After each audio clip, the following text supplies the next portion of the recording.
Okay, guys, Anthony gave you this request with his inner Don Corleone. I'm just going to ask you very, very nicely, please don't forget to subscribe. If you don't, Anthony's going to sulk. I'll have to live with that for a long time. So go on, do me a favor, press the button to subscribe. The progressive wing of the Democratic Party is super exercised about this and feel they caved. They didn't get any subsidy extension. 50% of MAGA Republicans are also worried about the subsidies ending for healthcare. Okay, so that I think puts healthcare and the cost of healthcare right in the front of people's frame of mind. And in that way, the Democrats holding out for 40 days have changed the conversation around healthcare in America. This episode is brought to you by Revolut Business, the all-in-one business account to manage your finances.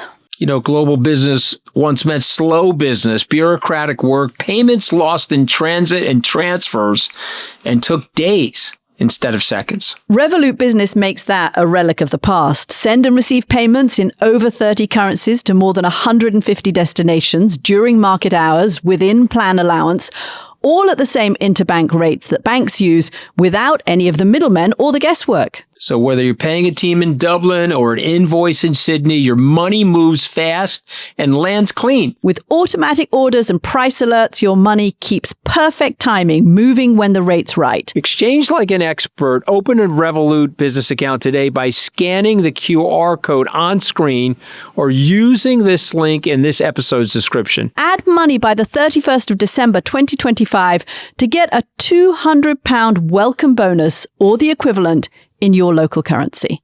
Feature availability varies by plan. Offer available for new business customers in the UK, US, Australia, and Ireland. Fees and terms and conditions apply.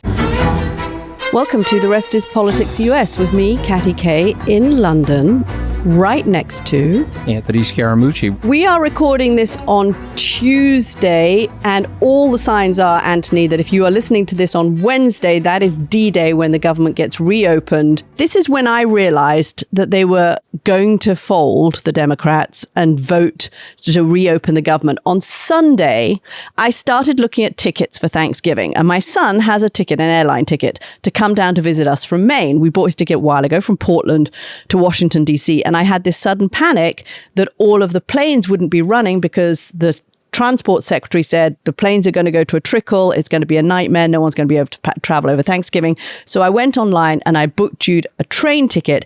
The train ticket cost $900. Terrible. It was the last train seat I could get. And that's what made me think, you know what? The American people are not going to tolerate this over Thanksgiving. And there is going to be so much pressure on Democrats to agree to reopen the government. No, I think you're right. But who won the shutdown?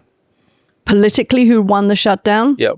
Okay, I'm actually going to say the Democrats won the shutdown, even though they capitulated and even though the progressive wing of the Democratic Party is super exercised about this and feel they caved after those great election results for them on Tuesday last week. They had the momentum, and the progressives and the younger Democrats are saying, you know, what the heck? Why did we cave? Well, go back if you don't mind. So they caved because they didn't get any subsidy extension. Because they didn't get a guarantee of having a subsidy extension to make healthcare cheaper for Americans or to keep healthcare prices lower for Americans.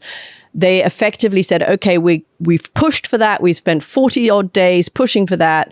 We didn't get it, but we're going to reopen the government anyway. But this is why I think actually Democrats may have won this, because they have made those healthcare subsidies and the price of healthcare a talking point for Americans. And there's a poll out by Stack, a company I hadn't heard of, who's come out with a very big survey of Americans that shows that 70% of Americans say they're now concerned about the subsidies ending for healthcare costs, and 50% of MAGA Republicans, self-described MAGA Republicans, are also worried about the subsidies ending for healthcare. Okay, so that I think puts healthcare and the cost of healthcare right in the front of people's frame of mind. And in that way, the Democrats holding out for 40 days have changed the conversation around healthcare in America. And Katty, that also fits the thesis that I've been sharing with people that President Trump sees his base as fiscally liberal. And so they want the services. They want the governmental subsidies. And so this will be an interesting exchange as they get the government back open to see which way they're going. I think the Democrats actually could have gotten here 15, 20 days ago. So I'm gonna actually say that they both lost a little. Just step back for 1 second and think about this. They shut the government for 11% of the year. And I like the number 11 a lot. Actually, it's one of my favorite numbers. They shut it for sort of a Scaramucci, you mean? Yeah, a little bit more than a Scaramucci. It was like a Liz Truss shutting, if you will. Okay. But she was 40 days. You're right. Yeah. Just Liz Truss. We're stretching our metaphors, but anyway, yes. 4.1 Scaramucci's for the prime minister. But let's go back to this. I think that's a loss for both of them. I think ultimately, when people go home for Thanksgiving and they talk about their government, I think these people we're going to talk about trading stocks and bonds in a second in the Congress. These people are not serving the American interests anymore. And then that's going to be the big question leading in which candidates, and this is a Mondani-like sort of a question, because which candidates are going to go into 26 that are going to use this against the incumbents? They're going to say, look at these mad incumbents. They can't even get the government open. They were in lockdown for 40 days. They can't make an agreement. A republic or a democracy is designed to have consensus and compromise. Look at these people. I just think there's an opening here to finally take on some incumbents based on the narrative that we're seeing. It's interesting that the 8 members of the Democratic caucus who voted with Republicans to reopen the government, none of them are up for re-election next year. They're all senators who are either resigning, stepping down, retiring next year, or they're being re-elected in 4 years' time. So they don't have to go and face the progressive wing of the party that may be saying, hold on a second, where's the fight?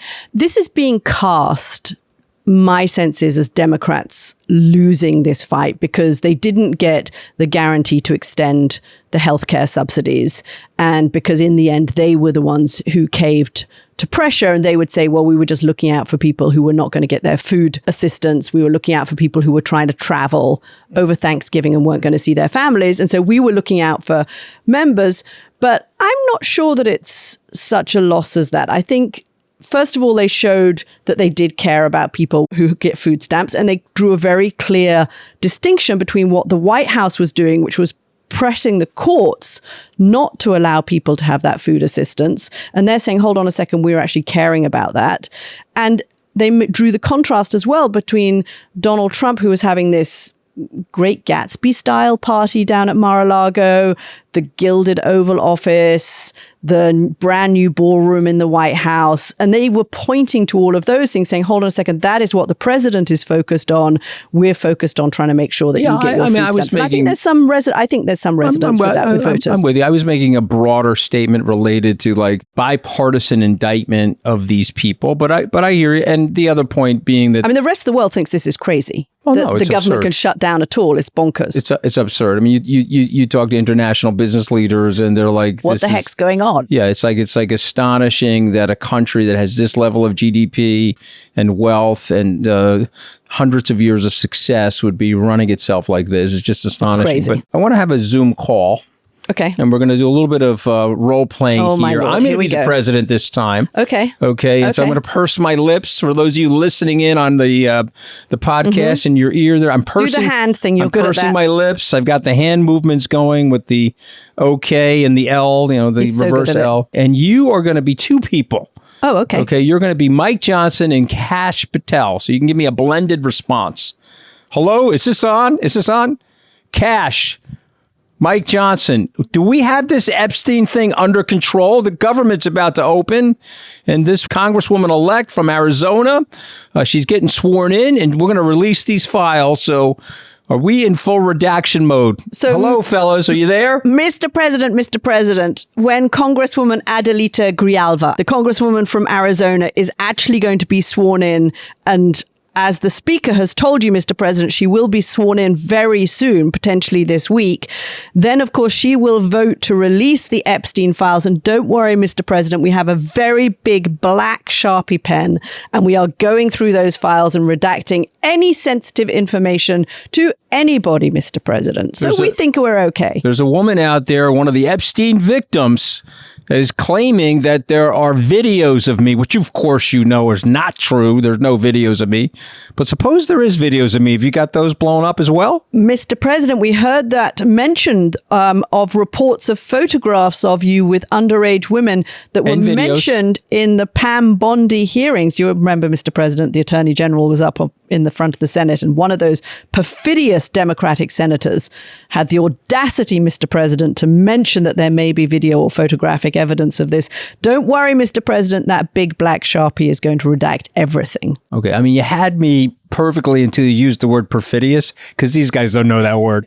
I mean, you know they do. They don't even know what that means. I'm struggling with perfidious. It was a good word. It was a very really good word. All right, so nothing's going to happen. So a trip U.S. prediction.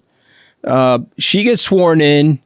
Show me the Epstein files, and we're going to show the Epstein files, and it's going to be a big nothing, because nothing's going to happen. I think the chances of it being as dramatic as Democrats would like it to be are pretty minimal at this point. The other thing that could happen when the government reopens, and we're going to assume the government, for all intents and purposes, is now reopened, is that there is a bill going forward to ban members of Congress from trading stocks and shares. What's all of that about, Anthony? Why has that become a big deal? Okay, well, there's been a loophole for congressmen and women for, I guess, the last 50 or so years. And the loophole is, if I've got information inside the Congress and it's in my personal account, I can trade on that information. And that is a loophole. They're sort of outside the parameter of what's called insider trading. And so just 30 seconds on insider trading. If Katty is an executive inside of a company and she calls me and says, hey, I'm an executive inside of ABC company, and this company's buying XYZ next week, I then cannot use that information in the stock market. If I go to the stock market and buy XYZ and XYZ goes up, you would be in trouble, I would be in trouble, but not the congressman or woman. So let's say they're working on a bill and it's related to energy legislation or AI, and they know that's going to be really beneficial to that sector or to companies specific to the bill. They can go out and buy call options. They can go out and buy stock. The bill gets passed, the stock goes up. Now, of course, Nancy Pelosi's been accused of this and others. And AOC, and there's a very strong progressive movement that says this is absurd, it's unfair to the American people, and it needs to be banned. When you describe it to me, it does sound unfair to the American people. But let's step back. So in 2011, 60 Minutes did a show on this. Peter Schweitzer wrote a book about this, and there was a 4-month period of time where the outrage was palpable, and they voted to ban it. So they actually banned these transactions, and then they did something that the Congress does outside of C-SPAN, outside of the television cameras and so forth. They did a voice vote to reinstate it. Oh, those smoke-filled rooms. Yeah. See, and so it was banned. And you wonder why the American public doesn't trust Congress. 15 years ago, 4 months, they banned it. Now it's back on, and it looks like it could get banned again. And I will predict, if it does get banned again, it'll be a very public, we banned it. And then it'll be 5-6 months later, they'll unban it, okay? Because that's exactly what they did about 15 years ago. So this is the stuff that the American people are like, wow, the system is really rigged. The system is really unfair. This all plays into the perception that many ordinary working class Americans and middle class Americans have that they are not getting a fair shake in the system. It's why you've just had Mamdani elected in New York. It's why Graham Plattner, the oyster farmer up in Maine, is doing well. Despite some issues around his texting past, he's still popular up in Maine because people in this environment who can suggest to voters that they will stand up for the average person are going to do well. Whether or not those people actually can stand up for the average person, whether they can deliver on their promises, at the moment what people want is to know that somebody is fighting for them. And I think in a way that's where the Democrats are. I think Republican Party understood this 10 years ago, that you had to sound like you were fighting for the average person. It was why Donald Trump was elected in 2016. He got it. He got that this was about the fight.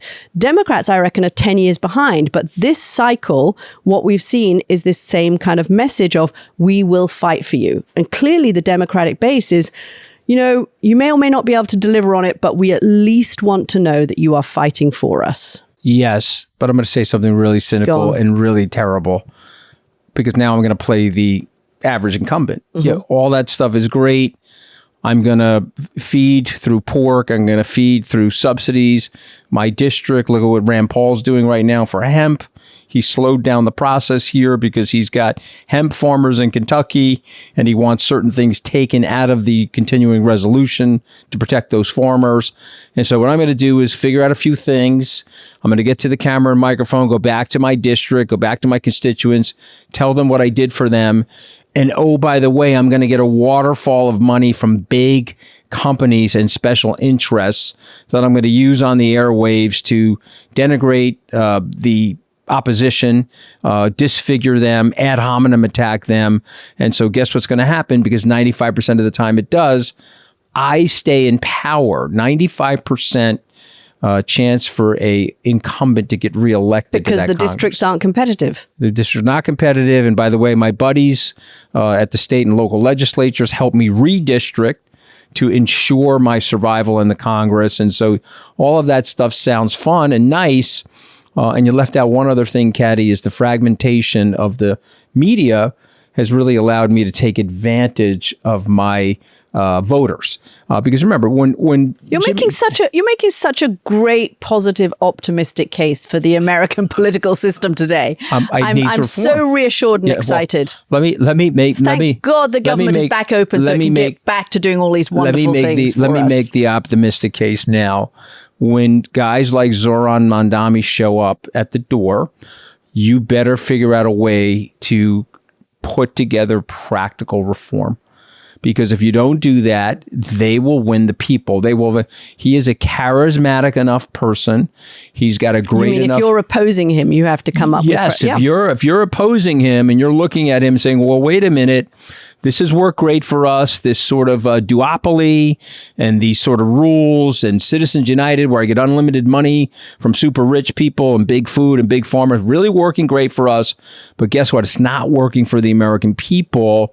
And now we have young politicians that are extremely talented, understand social media, that are going to expose us. So if we don't shift and create some type of reform here, we could end up in a situation where we've got the government and policy going in a direction that may not be what we all want. And I think that's coming if they're not careful. Yeah. I mean, I do think one thing that has happened over the course of the last 2 months is that there has been more focus on this question of affordability. You teased me last week for talking about the K-shaped economy, but actually it could be a K-street economy, couldn't it? Let's face it, it's full of lobbyists. But anyway, it's a K-shaped economy. And I think that all of the discussions we've had during the election campaigns and during the shutdown have made people more aware in the States of how expensive healthcare is, how expensive rent is, how expensive food is. And fake news. Prices are going lower. Right, prices are lower everywhere. Okay, actually, the grocery budget is down 25%. Literally, people are going to the store and the stuff is exploding in price. Walmart is saying they've put out their bundle of Thanksgiving goods and they're saying, look, the price is lower this year. But you know what? Last year's bundle had 21 different items in it. This year's bundle only has 15. The price is a little lower, but you're getting less in your Thanksgiving bundle. That was meant to be an optimistic end to the first half, sorry. But hey, I think there is now a new focus. I spoke to a former senator who said to me, no member of Congress is not going to be aware of the cost of healthcare as they go into the election next year, which is a good thing. Americans are paying too much for their healthcare. Welcome back to The Rest is Politics US. Anthony and I, both in London. It's so nice to be together, Anthony. I'm enjoying this. It's great to be here. But look, I don't know what this is. Anthony's glass. This is my glass. The only glass that was in the room. It is now it's a dirty 9 o'clock. Water. I'm having a glass of water. Dirty at 9 water o'clock. martini. Okay, there's no alcohol in there. But if you believe that, I have a bridge to sell you. There's no alcohol, and prior to me arriving in the room, there was no air conditioning. For our American listeners out there and my fellow Americans, these people don't believe in ice cubes and they don't believe in air conditioning. It's mid-November. So there's an SOS coming from this hotel. Mid-November. Who puts air conditioning on in mid-November in London? Okay, we're going to talk about the splintering on the right because something has blown up that you may or may not have picked up on amongst a group of right-wing influencers that you might think, okay, well, this doesn't really matter. This is a small group of people. But actually, it's also now filtering down through to the Heritage Foundation, which is the organization, the think tank that was behind Project 2025. A lot of these people are close to the president. They're close to the vice president. And I think it's worth diving into. I want to say something, get you to react before you get into the specifics. So there's glue for the Republicans, and it's sort of this weird thing, but Donald Trump is the glue for all of these fragmented ideologues. And so they basically looked at each other and say, we generally hate each other, and we generally have opposing views about what Republican orthodoxy should be, but we're going to live in Trump's world of MAGA because he can get all of us to the finish line and we can get a lot of our policies, Project 2025, et cetera, adopted. So we're going to use Trump as the vessel. Now, we've been saying on this program that MAGA is splintering because they're looking forward to no Trump, therefore no glue.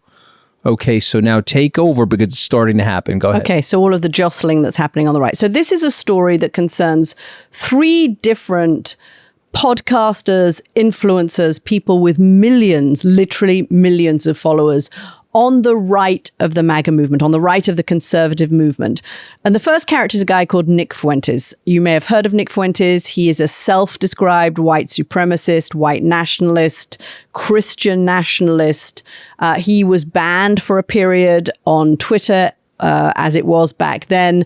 And he said a whole host on his show of things that I think everybody would agree are outrageous and beyond the bounds of normal politics. We're going to play you some clips. It's worth knowing what Nick Fuentes says. A lot of women want to be raped. And when I say raped, I mean like, that sounds bad when I say it like that. But there's like a lot of women that really want a guy to beat the shit out of them.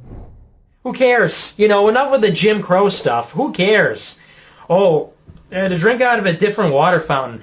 Big fucking deal. It is Heil Hitler Friday. White people are every single bit justified in being racist. So Nick Fuentes then has been marginalized in many ways, but he still has 1 million followers on X at the moment. He is invited onto Tucker Carlson's show. The two have had a little bit of a row in the past, but he gets Nick Fuentes a couple of weeks ago onto his Tucker Carlson program, and he gives him an incredibly soft interview in which I listened to it, the whole thing last night. It's a couple of hours long. Nick Fuentes talks about how he got to where he got to. He reiterates his positions. And Tucker sort of does this thing that Tucker sometimes does of helping somebody out a bit. He kind of softens him a little bit. It's a very uncombative interview, and I listened to the whole thing. Tucker doesn't once raise some of the more controversial things that Nick Fuentes has had. And then you get the split happening because the head of the Heritage Foundation, Kevin Roberts, praises Tucker Carlson for having Nick Fuentes on and says nobody should be cancelled. We should allow for free speech. Nick Fuentes was just exploring what he's going to say. And my friend Tucker Carlson will always be my friend. Heritage Foundation members get very upset about this. They don't like what Kevin Roberts, their leader, is saying, and they push back against him, and he's eventually forced to apologize. But the more interesting split, I think, comes from Ben Shapiro, who is a fellow MAGA conservative influencer, again with an enormous following. And on Monday, he released a monologue in which he laid into Tucker Carlson for normalizing anti-Semitism, normalizing white supremacy, and normalizing hate. And I thought that this split, that where we see Ben Shapiro come out and attack Tucker Carlson and Nick Fuentes, but really Tucker Carlson for having Nick Fuentes on his show, it gets to what is in this world where we are discussing the issues of cancellation and free speech and what is acceptable. Because I think on the right, there is a very strong feeling that they have been cancelled in the past for saying things, and now they have a right to free speech. But when does that free speech drift into areas that are unacceptable? And positions that are unacceptable. I think that is what the right is grappling with. And Ben Shapiro has hit what he started off his monologue by saying that the right, the Republican Party is being eaten by its own radicals?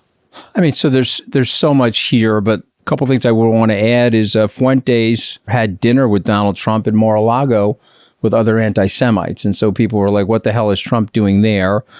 He's now criticizing Trump. Fuentes is out there July of 2025. He's laying into Trump for his refusal to let the Epstein client list go. He's stating that the liberals were right. He's looking back on this movement and saying that MAGA is the biggest scam in history. These are things that Fuentes has said about Trump now. Why? Why has he turned against Trump now? Because these guys were told no more forever wars, and that the deep state is running things against the interests of Americans.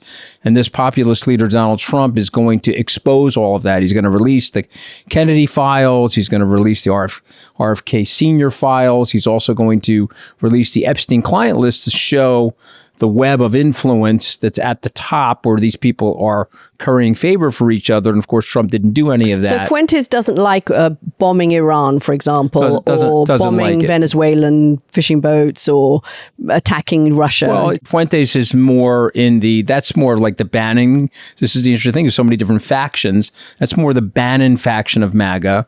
Fuentes' faction of MAGA is literally, I mean, I don't even know if I want to say this stuff on the air here, but he has said some horrifically nasty things about Jewish people. Okay, we'll just put it that way. And he talks about them in a very conspiratorial way, which is, to me, the height of anti-Semitism. And so I denounce that. I know you also denounce that, Katty. But this is the thing that upsets me about this whole situation. Giving him that platform, there are a couple of accomplices here. One of them is Donald Trump. So I just want you to imagine George Herbert Walker Bush having any tolerance or any daylight for this type of ideological behavior in the Republican Party. Think of that man's rectitude versus Donald Trump's laxity. Okay, and so this is like, hey, Donald Trump's our spiritual leader. I had dinner with him at Mar-a-Lago. I'm able to say whatever I want whenever I want it. Tucker Carlson has lost his platform at Fox News. He does have 16 million followers on a social media platform. He's got a very popular, successful podcast. But how do you make these podcasts glue eyeballs? And that's through rage, and that's through anger, and that's this thing he said to Megyn Kelly, you handle your interviews the way you want. Megyn Kelly pressed Tucker this past week about this interview. Tucker looked at her and said, hey, you handle your interviews the way you want. I'll handle the interviews the way I want. And Tucker is an asshole. And I'm just going to tell everybody that straight up. Tell it like you think it. Yeah, because he's a complete asshole. He knows this is absolutely the wrong thing to do. He grew up as a decent bow-tied establishment Republican. He's now moved to the fringe, and he's diabolical, and he's got a moral compass that's literally spinning. And this is reprehensible behavior. And so people can pretend otherwise. Stephen Moore, an economic advisor to the president, once on the editorial board of the Wall Street Journal, left the Heritage Foundation. Because of this? Yeah, because of the support that the Heritage Foundation gave to Tucker Carlson. So listen, I try to be as objective as I can, but I think Tucker Carlson is an asshole, and I would like to state that publicly on Trip US. I think having Nick Fuentes on your program and giving him a 2-hour platform without raising some of those things that we showed you and had you listen to at the beginning of this half of the program is an extraordinary thing to choose to do for somebody who was a journalist and who, I've known Tucker for years, started out in a position where he was conservative, but he was always putting both points of view. He gave people a fair hearing, and he would just say, well, I'm giving Nick Fuentes a fair hearing. But the point is, when somebody says things that are as extreme as Nick Fuentes has had, isn't the onus on you to challenge those positions? And he clearly chose not to do that. So my question to you is, Anthony, does any of this matter? Some people are saying, well, these are just a bunch of influencers. Okay, lots of people listen to them. I think it matters because I have been told that about 40% of interns at Heritage agree with Nick Fuentes. So I think actually these people have a lot more sway, particularly amongst some younger Republicans and younger members of the MAGA movement than you or I might think they do. So I think it matters, and I think they have influence. Listen, we've got text messages going back and forth with each other, trying to one-up each other on racism and anti-Semitism. Oh, with the young Republicans that we spoke about on the program. Yeah, we have one young Republican that had to withdrew his nomination because he said that he had a Nazi streak. Katty K. And so he had to withdraw because that was probably a bridge too far for guys like Thune, who said, okay, we can't vote for the guy. He has a Nazi streak. But this behavior is tolerated in Trump's world. This moral ambiguity is tolerated in Trump's world. When you say the following two words, organized Jewry, when you say that, okay, that is Nazi rhetoric. That is a scapegoating tool and a device that you're going to use, and it is at the highest pinnacle of anti-Semitism, and it has to be denounced.